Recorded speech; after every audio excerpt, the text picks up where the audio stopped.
మీద మాట్లాడట్లేదు, వాళ్ళకి మద్దతుగా నిలవట్లేదు. ఈ రెండు విషయాలు మీరు ఆన్సర్ చేయండి. అంటే ముందుగా ప్యానల్ ఉన్నటువంటి రాజన్నకి, తర్వాత కార్తిక్ గారికి, విద్యార్థి మిత్రులందరికీ, అశోక్ గారికి అందరికీ ధన్యవాదాలు. సాయంత్రం కాలం అందరికి కూడా కొంచెం పేషెన్స్గా 2 గంటలు, సుమారు 2 గంటలు బట్టి 2 గంటలు అనేక విషయాలు చర్చించినాం. కొంచెం లోతుగా పోవాల్సినటువంటి అవసరం ఉంది. సరే, ఒకరిద్దరు కానీ ఉద్యమ స్ఫూర్తి మొత్తం చూసినటువంటి, ఉద్యోగ సహచరం మొత్తం కూడా చేసినటువంటి వ్యక్తులు కొంతమంది ఉన్నాం ఈడ. సుమారు 14-15 సంవత్సరాలు ఉద్యమం అంతా జరిగిన తర్వాత తెలంగాణ సాధించుకున్న ఈ ఉద్యమ సమయం మొత్తంలో కూడా బలిదానం అయింది ఎవరు అంటే విద్యార్థులు. శ్రీకాంతాచారి కల్లారా చూసిన చావు, యాదయ్య కల్లారా చావు చూసిన.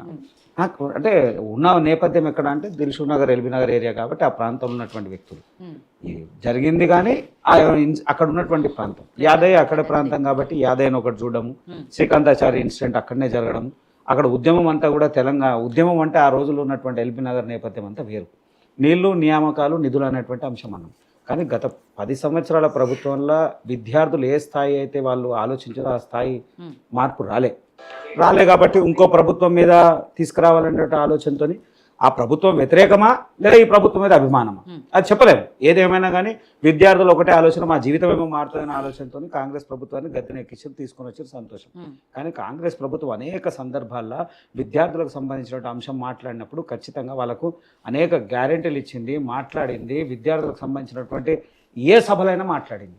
ఆ మాట్లాడిన దానికి కట్టుబడి ఉండాల్సినటువంటి ప్రభుత్వం కానీ ఎప్పుడైతే ఆచరణలకు రాగానే పూర్తి విరుద్ధంగా అయింది.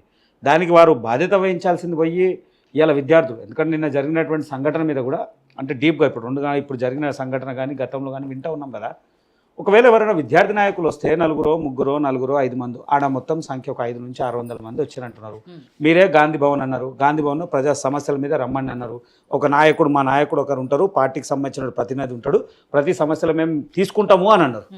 ఒకవేళ మొన్న వచ్చినప్పుడు జరిగినటువంటి సంఘటనప్పుడు వినతి పత్రం తీసుకుంటే ఇవాళ చర్చ ఉండకపోతుంది. అంటే శాంతియుతమైనటువంటి వాతావరణం వస్తుంది. ప్రభుత్వం వ్యతిరేకంగా ఎందుకు పోతుందో అర్థమవుతలేదు. అంటే అనేక విషయాల్లో ధర్నా చౌక్, వాళ్ళు ధర్నా చౌక్ ఎత్తేసారు, మేము ధర్నా చౌక్ ఇచ్చినామన్నారు. అయ్యేం ధర్నా చౌక్, వాడు ధర్నా చేసుకునేటువంటి పరిస్థితి లేకుండా ముందే పోనిస్తలేరు, ఆ పరిస్థితి లేకుండా పోయింది. వాళ్ళు ఏమన్నారు, ప్రగతి భవన్ వాళ్ళు పెద్ద పెద్ద బ్యారిగేట్లు వేసిస్తే బ్యారిగేట్లు అన్ని తెంపేసినామన్నారు. ఆ పెద్ద పెద్ద తీసిరు, మళ్ళీ చిన్నవి పెట్టారు. ఒక్కరోజు మాత్రమే రేవంత్ రెడ్డి గారు వినతి పత్రాలు తీసుకొని తర్వాత ఎవరో వస్తున్నారు, ఎవరో ఉంటున్నారు. అసలు ఆ వినతి పత్రాలు ఎక్కడ, కోట్లాది మంది అప్లికేషన్లు ఎక్కడ పోయినాయి, ఏమైనాయో తెలియదు. అంటే విద్యార్థుల పక్షాన్ని ఇంత కూడా విచిత్రమైనటువంటి వైఖరి చేస్తున్నటువంటి కాంగ్రెస్ ప్రభుత్వము అది మరొకసారి ఆలోచించాల్సిన అవసరం ఉంది. ఇక భారతీయ జనతా పార్టీ దేశవ్యాప్తంగా ఉన్నటువంటి అంశాలలో అనేక అంశాల్లో మేము పూర్తి స్థాయి ఆలోచన ఇచ్చినప్పుడు ఒక 2 విషయాల్లో ఇప్పుడు మనం మాట్లాడిన 2-3 గంటల్లో నేను కూడా చాలాసార్లు ఫేస్ చేసినటువంటి అంశం. ఎందుకంటే నేను చదువుకున్న రోజుల్లో ఆ రోజు ఉన్నటువంటి పరిస్థితులు వేరు. అప్పుడు ప్రభుత్వ ఉద్యోగాలలో జీతాలు తక్కువ. నేను చదువుకున్న సమయాల్లో ప్రభుత్వ ఉద్యోగాలు నాకు తెలిసి అశోక్ గారు లేదా మీరు చదువుకున్నప్పుడు కూడా నాకు చాలా సులువుగా వచ్చినాయి. 2 ఉద్యోగాలు వచ్చినాయి, ఒకటి కాదు.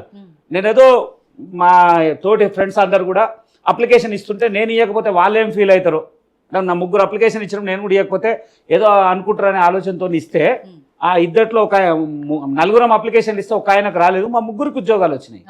తర్వాత ఇంకో గవర్నమెంట్ ఉద్యోగం చేస్తే అది కూడా వచ్చింది. కానీ అప్పుడు ఉన్నటువంటి పరిస్థితులు, ఆ ఉన్నటువంటి జీతము, వాళ్ళు తీసుకుపోయి మమ్మల్ని ఎక్కడనో బయట రాష్ట్రాలు బయట జిల్లాలో ఉండేటువంటి పరిస్థితులు లేక చేయలేనటువంటి పరిస్థితి అప్పుడు ఇచ్చిపెట్టినాం. కానీ ఇప్పుడున్నటువంటి ఉద్యోగాల పరిస్థితులు అన్నీ వేరు. కానీ ఈరోజు కూడా ప్రైవేట్ రంగం ఏ స్థాయి అభివృద్ధి చెందిందంటే ఇవాళ మీరు మనం ఆ శాలరీ చూసుకుంటే ఏది కేటగిరీ ABCD అట్లాంటి కేటగిరీలో చూసుకుంటే ఆ ఉద్యోగాల వాళ్ళ జీతాలు చూసుకుంటే ప్రైవేట్ రంగంలో ఉన్నటువంటి జీతాలు చూస్తే కంపేర్ చేస్తే డబల్ ఉంటుంది. అంటే నాకు తెలిసి చాలామంది విద్యార్థులు అనేక ప్రైవేట్ రంగాల్లో పోయి మంచి అభివృద్ధి సాధించి మంచి ఉద్యోగాల్లో సెటిల్ అయిపోయిన ఉన్నట్లు చాలామంది ఉన్నారు. కొంతమందికి సర్వీస్ చేయాలి అనేటువంటి ఆలోచన ఉన్నోళ్ళు, ఆ సర్వీస్లో తనకంటూ ప్రతిభను చూపించుకునేటువంటి ప్రయత్నం ఉన్న వాళ్ళు మాత్రం ఖచ్చితంగా గవర్నమెంట్లో ఆ గ్రూప్ 1 చేసుకోవడం కానీ, IAS IPS అనేటువంటి విషయాలే కానీ ఇంకా అనేక విషయాలు వాళ్ళు సంవత్సరాల తరబడి దాని మీద కసితో పనిచేసి ఏంటంటే వాళ్ళకంటూ వాళ్ళ ఏదైతే ఆలోచన విధానాన్ని ప్రజలకు సేవ చేయాలనే తత్పరంతోనే పోయేటువంటి వ్యక్తులు ఉన్నారు. ఈ ప్రైవేట్ రంగం అభివృద్ధి చెందినప్పుడు ఇక్కడ జరుగుతున్న నష్టం మళ్ళీ సేమ్ అదే ఉంది. ఎక్కడ స్థానిక కోట లేకపోవడం. నిన్న మొన్నటిదాకా మాట్లాడుతున్న కొన్ని టీవీ ఛానల్లో విన్నాం, ఏది వ్యాపార రంగంలో కూడా ఉత్తరాది రాష్ట్రాలు రావడం, అలాగే అనేక రాష్ట్రాల నుంచి ఇక్కడ వచ్చినటువంటి ఉద్యోగాలు చేసుకోవడం. నేను ఏమంటున్నాను, ఎవరు ఎక్కడ రావద్దు చేయొద్దు, ఉద్యోగాలు చేద్దాం, కానీ రాష్ట్ర ప్రభుత్వం ఆలోచించాల్సినటువంటి విషయం ఏంటంటే ఏ కంపెనీ కానీ ఏ ప్రైవేట్ సంస్థ ఇక్కడ కంపెనీ ఎస్టాబ్లిష్ చేసినప్పుడు ప్రభుత్వం వాళ్ళకు ఒక స్ట్రిక్ట్ ఆర్డర్ ఇవ్వాల్సింది.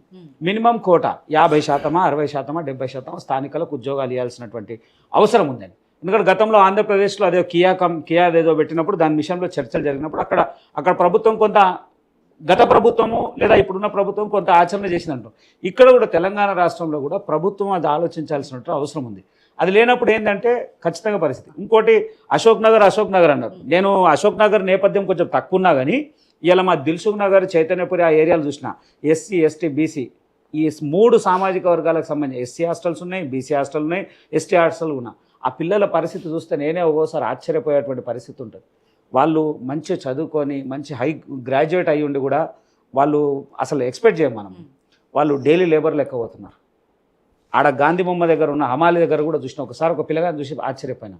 క్యాటరింగ్లకు పోతారు, జొమాటోకి పోతున్నారు. కొంతమంది అయితే నైట్ వాచ్మెన్, పొద్దంతా చదువుకుంటాము, నైట్ వాచ్మెన్ అనేటువంటి పరిస్థితి. ఇవన్నీ కళ్ళతో చూసినప్పుడు కూడా ఏంటంటే వాళ్ళకు ఒక కసి ఉంది, ఉద్యోగం సాధించాలనేటువంటి తపనతో పనిచేస్తున్నటువంటి దాఖలాలు ఉన్నాయి. అయితే ప్రభుత్వం ఉన్నటువంటి చిన్న చిన్న సూచనలు గత ప్రభుత్వం కూడా చూసినాం. అదేదో కానిస్టేబుల్ గురించి వస్తే వేరే రాష్ట్రాలతో కంపేర్ చేస్తే మన రాష్ట్రంలో 153 మన దగ్గర హైట్ కట్అవుట్ ఉంటే వేరే దగ్గర 156 ఉంది. అంటే ఉత్తరాది రాష్ట్రం అక్కడున్న రాష్ట్రంకు మన రాష్ట్రాలకి అంటే అనేకమైనటువంటి ప్రభుత్వంలో ఉన్నటువంటి చిన్న చిన్న సవరణల వల్ల అనేక మంది ఉద్యోగాలు పొడగొట్టుకుంటున్నారు. ఇక్కడ మనం చాలామంది విద్యార్థుల గురించి కానీ ఎవరైతే ఉద్యోగం రాక బాధపడుతున్న వ్యక్తులను చూస్తే ఎవరి పర్సనల్ ఎజెండా వాళ్ళది. నేను చాలా వరకు చూసిన ఆయన ఉద్యోగం రాకపోవడానికి గల కారణం ఏంది, ఆ కారణం పట్ల నాకు ఉద్యోగం పోయింది అనేటువంటి కషిలా ఇంకో 10 మందిని పోగేసుకొని లేదా ఆ ఎట్లయితే నాకు ఉద్యోగం పోయిందో నాకు ఉద్యోగం ఎట్లా పోయింది అట్లా ఇంకెవరికి పోవద్దు అనేటువంటి ఆలోచన నాకు మిస్ అయింది కదా, కాబట్టి ఇంకోరు మిస్ కావద్దని కొంతమందిని గ్యాదర్ చేసి అనేక రాజకీయ పార్టీలు అప్పుడు ఉన్నటువంటి ఏ పార్టీ ఉండని లేదా రాజకీయ పార్టీలు అనుకుందాము, ప్రతినిధులు అనుకుందాం, అనేక ప్రయత్నాలు చేస్తూ ఉన్నప్పుడు ప్రభుత్వం కూడా ఎక్కడ కూడా ఇది చేస్తలే. గత ప్రభుత్వం చేయదు, ఇప్పుడు ప్రభుత్వం కూడా చేయదు. దీనికి గల కారణాలు ఏంద్రా అని మళ్ళీ మనం లోతుగా ఆలోచిస్తే ఆయా పార్టీలకు సంబంధించినటువంటి ప్రతి పార్టీకి ఒక విద్యార్థి సంఘం ఉంటుంది. ఆ విద్యార్థి సంఘం లీడ్ చేసే విధానం వేరుంటుంది. కాంగ్రెస్ వాళ్ళు చేసేదానికి ఇంకో విద్యార్థి సంఘం వ్యతిరేకిస్తుంది, ఆ విద్యార్థి సంఘం చేసేదానికి ఈ విద్యార్థి సంఘం వ్యతిరేకిస్తుంటుంది. ఏ విద్యార్థి సంఘాలైనా తనకంటూ విద్యార్థుల కోసమే మేలు చేయాలనేటువంటి ఆలోచించేటువంటి ఏ విద్యార్థి సంస్థలు ప్రస్తుతం లేవు. అప్పుడున్నట్టు సంస్థలు వేరు. ఎప్పుడు చాలా సంవత్సరాల క్రితము ఒక యూనివర్సిటీలు ఉన్నటువంటి ఉన్నా కానీ వాళ్ళు విద్యార్థుల సమస్యలు ఏదైనా వచ్చినప్పుడు అన్ని రాజకీయ పార్టీలను కూడా మమేకం చేసి ఒక అంశం మీద మాట్లాడే దాఖలు అనేక సందర్భాలు చూసినాం. ఒకానొక సందర్భంలో ప్రభుత్వం అప్పుడున్నటువంటి వైఎస్ రాజశేఖర రెడ్డిని కూడా ఒకానొక సందర్భంలో విద్యార్థులు ఆయన కదిలిచ్చేటువంటి పరిస్థితులు కళ్ళారా చూసినాం. కానీ ఇప్పుడున్నటువంటి విద్యార్థి సంఘాలు అన్ని వేరు. ఏ రాజకీయ పార్టీకి ఆ రాజకీయ పార్టీ విద్యార్థి సంఘాలు ఉన్నాయి. ఇప్పుడు ఈయన మనం చూసుకుంటాం, ఆయన మీద కాంగ్రెస్ ఆరోపణ, ఈయన మీద బీఆర్ఎస్ ఆరోపణ. అంటే గత ప్రభుత్వానికి కొంత అనుకూలంగా మాట్లాడడానికి ఈయన మీద బీఆర్ఎస్ ఆరోపణ, ఇప్పుడున్న ప్రభుత్వానికి అనుకూలమాట ఆయన మీద కాంగ్రెస్ ఆరోపణ. అంటే ఇలా విచ్ఛిన్నమైనప్పుడు ఖచ్చితంగా వీళ్ళు ఆశించేది సాధించడం ప్రభుత్వం ఉండేటువంటి లక్ష్యం తక్కువ. తర్వాత ఉద్యమాలు చేసి అశోక్ గారు చెప్పారు, ఉద్యమాలు చేయాలనేటువంటి పిల్లలు పరిస్థితులు ఇది ఉన్నాయంటే మళ్ళీ కేసులు పెడతారనే భయం. దాని విషయంలోనైతే గత ప్రభుత్వం ఈ ప్రభుత్వం సేమ్ దొందుకు 2 తయారైంది. వాళ్ళు చేసిన దానికి వీరు రెట్టింపు చేసేటువంటి పరిస్థితి.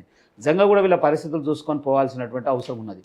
దేశవ్యాప్తంగా ఉన్నటువంటి అంశము భారతీయ జనతా పార్టీ ఏం చేయలేదు, భారతీయ జనతా పార్టీ ఉన్నది లేదా భారతీయ జనతా పార్టీ ఎందుకు స్పందించదు అని అంటే ఒక చిన్న వాస్తవమైనటువంటి విషయం చెప్తారు. గత ప్రభుత్వంలో జరిగింది, మళ్ళీ ఈరోజు కూడా మనం మాట్లాడుతూ ఉన్నాము. ఒక జాతీయ స్థాయిలో ఉన్నటువంటి పార్టీ కేంద్ర సహాయ మంత్రి ఉండి బండి సంజయ్ గారు పోతే అరెస్ట్ చేశారు. ఎక్కడ? అశోక్ నగర్లో. ఆయన మద్దతుగా విద్యార్థుల కోసం పోతే సెక్రటరియట్ ముట్టడి అంశం అనుకున్నా పోతే ఆయననే అరెస్ట్ చేశారు. విద్యార్థుల గురించి మేము మాట్లాడలేదా? విద్యార్థుల గురించి మాట్లాడినాం, విద్యార్థి సమస్యల మీద విన్నాము, విద్యార్థుల సమస్యల మీద అనేక సందర్భాలు మాట్లాడిన దాంట్లో చేసిన దాఖలు ఉన్నాయి. ఒకానొక సందర్భంలో అప్పుడు ఉన్నటువంటి ప్రతినిధి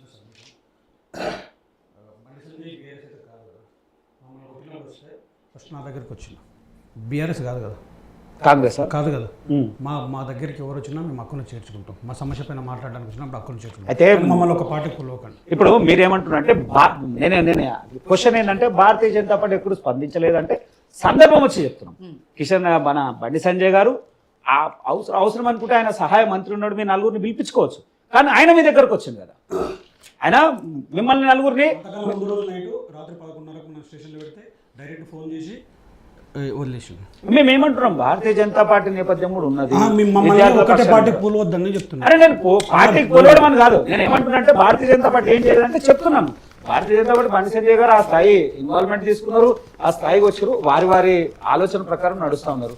ఇక దేశవ్యాప్తంగా ఉండేటువంటి అంశాలు అంటే మీరు పూర్తి స్థాయిలో ఆర్టీఐ ఇన్ఫర్మేషన్ కానీ లేదా ఇంకోటి ప్రభుత్వ ప్రైవేట్ రంగాల్లో మొత్తం కూడా మేము అన్నటువంటి విషయాలు సంవత్సరానికి 2 కోట్లు 2014 నుంచి 2024 వరకు 17 కోట్ల 19 లక్షల ఉద్యోగాలు ప్రత్యక్షంగా పరోక్షంగా కేంద్ర ప్రభుత్వం ఇచ్చింది. దీనికి సంబంధించిన అంత డాటా మీకు గూగుల్లో దొరికిపోతుంది. ఇంకోటి ఏంటంటే గూగుల్ కానీ ఒక ఇంట్రడక్షన్ అన్న, చెప్పండి. సెంట్రల్ గవర్నమెంట్లో తెలంగాణ రాష్ట్రంకి వెళ్ళి తెలుగు రాష్ట్రాలకు వెళ్ళి చాలా తక్కువ ఉంటుంది. దానికి గల కారణం ఏంటంటే ఇవాళ ఎక్కువ ఉద్యోగాలు ఉండే staff selection commission, railway recruitment board, banking, ఈ 3 ఉద్యోగాలకు సంబంధించి ఒక ఆర్ఆర్బి మాత్రమే తెలుగు మీడియంలో ఎగ్జామ్ పెడుతుంది. అది కూడా మొన్న లాస్ట్ ఒక 2 ఇయర్స్ 3 ఇయర్స్ బ్యాక్ నుంచి. కానీ ఎస్ఎస్సి కానీ బ్యాంకింగ్ కానీ లాంగ్వేజ్ ఆఫ్ మీడియము హిందీ ఇంగ్లీష్లో ఉంటుంది. అంటే నేషనల్ భాష హిందీలో ఉన్నప్పుడు అదే ప్రాంతీయ భాష హిందీ బదులు ఇంగ్లీషు తెలుగు కనుక పెట్టుంటే ఇవాళ సెంట్రల్ గవర్నమెంట్లో తెలుగు రాష్ట్రాలకి నాట ఆంధ్రప్రదేశ్ కావచ్చు, తెలంగాణ కావచ్చు, తమిళనాడు కావచ్చు, ఈ ప్రాంతీయ భాషలలో కనుక ఎగ్జామ్ కనుక పెట్టుంటే ఇవాళ స్టాఫ్ సెలక్షన్ కమిషన్లో, ఆర్ఆర్బీలో, బ్యాంకింగ్లలో మనకు పర్సంటేజ్ చాలా ఎక్కువగా ఉండేది. ఈ లాంగ్వేజ్ ప్రాబ్లం కారణంగా కేంద్ర ప్రభుత్వ ఉద్యోగాలని తెలుగు రాష్ట్రాల వాళ్ళు అందుకోలేకపోతారు. అందుకే ఒత్తిడి ఎక్కడ పోతుంది అంటే రాష్ట్ర ప్రభుత్వ ఉద్యోగాలపై ఎక్కువ ఒత్తిడి పెరుగుతుంది. ఎందుకంటే లాంగ్వేజ్ ఆఫ్ ప్రాబ్లం. ఎందుకంటే మనం బోధించిందంతా కూడా తెలుగు మీడియంలో బోధించారు, కానీ సెంట్రల్ గవర్నమెంట్ ఉద్యోగాలు మొత్తం ఇంగ్లీష్లో ఉంటుంది. దీనికి సంబంధించి కేంద్ర ప్రభుత్వం ఆలోచన చేయాల్సిందే. చేయకుండా ప్రాంతీయ భాషలలో కనుక ఎగ్జామ్లు కనుక పెట్టకపోయి ఉంటే ముందు కూడా మన యొక్క ప్రాధాన్యత చాలా తగ్గుతుంది. కాబట్టి నవేడేస్ ఒక 5-6 ఇయర్స్ నుంచి ఇంగ్లీష్ మీడియం యొక్క ప్రాధాన్యత పెరిగింది. కానీ మీరు ఇంగ్లీష్ మీడియం చదవలేదు, మీరు ఇంగ్లీష్ మీడియం, ఎవరు ఇంగ్లీష్ మీడియం, అందరూ తెలుగు మీడియం చదివారు. తెలుగు మీడియం చదివిన వాడికి హిందీ ఇంగ్లీష్ లాస్ ఎక్కడ వస్తుంది? దానివల్ల పెద్ద ఉద్యోగాలు కేంద్ర ప్రభుత్వం తక్కువ వేస్తుంది ఒక కారణం అయితే, ఏషియా ఉద్యోగాలు కూడా తెలుగు మీడియం వాళ్ళు ఎవరు అందుకోలేని ఒక పరిస్థితిలో ఉంది. దీంట్లో కంపల్సరీగా చేంజ్ రాకపోతే ముందు ఇంకా కష్టమైపోతుంది. తప్పకుండా మీరు అనేదాన్ని నేను యాక్సెప్ట్ చేస్తాను. అయితే ఒక విషయం, సార్ మీరు ఎవరినైతే రీడ్ చేస్తారో వాళ్ళకి ఇంటర్వ్యూ ఇచ్చారు, అశోక్ సార్ నువ్వు ఎవరు మాతో ఏం పని అని ఇవ్వండి సార్ మీరు అంటే నేను ఇంతకుముందు ఇది చూసి అన్నా అంటే మీకు ఇది చూపిస్తున్నా నేను చూపిస్తున్నా. సో ఇంత కష్టపడి ఎవరిని లీడ్ చేస్తున్నారో వాళ్ళు మీ పైన పెంచుకున్నటువంటి అభిప్రాయం అనాలా, అభిమానం అనాలా, కామన్ అది. ఎందుకంటే సమాజంలో కొంతమంది ఏంటంటే మనకు వ్యవస్థ ముఖ్యమా వ్యక్తి ముఖ్యమా అన్నప్పుడు వ్యక్తి కోసం కాదు. కాంగ్రెస్ పార్టీ కాంగ్రెస్ పార్టీని వెనకేసుకోవాలి. నేను అదే అంటున్నా. ఉన్నప్పుడు కూడా మాకు అట్లనే కాకపోతే అశోక్ సార్ ఎప్పుడు రావాలంటే బ్యాక్ సపోర్ట్ ఉండాలంటున్నాం. తర్వాత మీరు చెప్పేదాన్ని నేను ఏకీపిస్తాను, కానీ టెక్నికల్గా నాకు ఆ విషయం తెలియదు. కాబట్టి మీరు కొంచెం టైం తీసుకొని వస్తే రాష్ట్ర శాఖకు సంబంధించినటువంటి అధ్యక్షుల గారికి కేంద్రంలో అది ఏ డిపార్ట్మెంట్ ఏ శాఖ పరిధికి వస్తుందో కనుక్కొని దాని మీద మేము ఏం చేయగలుగుతాము, కిషన్ రెడ్డి గారి ద్వారా, బండి సంజయ్ గారి ద్వారా, రాష్ట్ర శాఖ అధ్యక్షుల ద్వారా మీరు ఏమనుకుంటారో అది మాకు ఇవ్వండి, మేము ఖచ్చితంగా ఇచ్చేసేటువంటి ప్రయత్నం చేస్తాం. ఎందుకంటే అది ఖచ్చితంగా అది కేంద్ర ప్రభుత్వం మీద అనేది నిజంగా దానివల్ల కొంత రాష్ట్రం మీద ప్రభావం పడతాం. విద్యార్థులు కేంద్ర ప్రభుత్వం ఉద్యోగాలు కొంత తగ్గిపోయినప్పుడు ఇక్కడ పడుతుంది. కాబట్టి దాని స్థాయిలో మేము పూర్తి స్థాయి మీకు సహాయం చేయడానికి రెడీగా ఉన్నాము. మీరు ఎప్పుడు టైం ఇచ్చినా మేము ఏం చేసినా కానీ మేము ఇచ్చేయడానికి రెడీ. దాన్ని పార్లమెంట్ లో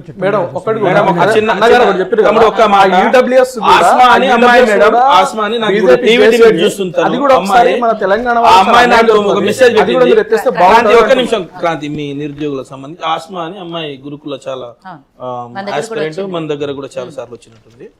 తను మెసేజ్ పెడుతుంది. ఇప్పుడు నేను టీవీ డిబేట్ చూస్తున్నా అన్న, నేను నన్ను లేడీ కానిస్టేబుల్స్ 15 మంది అడ్డుకొని చుట్టుముట్టి ఒక ఆమె నా ఛాతిపై గుద్దింది. అమ్మాయినని దెబ్బలు చూపించలేకపోతున్నా, నొప్పిని భరించలేకపోతున్నా. చెనగాని దయాకర్ కాంగ్రెస్ నాయకుడు అన్న చెప్తేనే వెళ్ళి రామ్మా అని చెప్తేనే వచ్చినా, నేను గొడవ చేయడానికి వెళ్ళలేదు. అందుకొరకు ఇప్పటికి కూడా నేను చెప్పుకోలేకపోతున్నాను నా బాధను. నేను కాంగ్రెస్ నాయకుడు రమ్మంటేనే వచ్చాను అన్న. ఇగో 15 మంది నన్ను పోలీసు వాళ్ళు గుద్దింది అని వీడియో పెట్టింది నాకు. ఇగో అంటే పాపం ఆమెకు ఎంత ఇబ్బంది ఉందంటే, ఒక్క నిమిషం అంటే మా పాప తను ఫోన్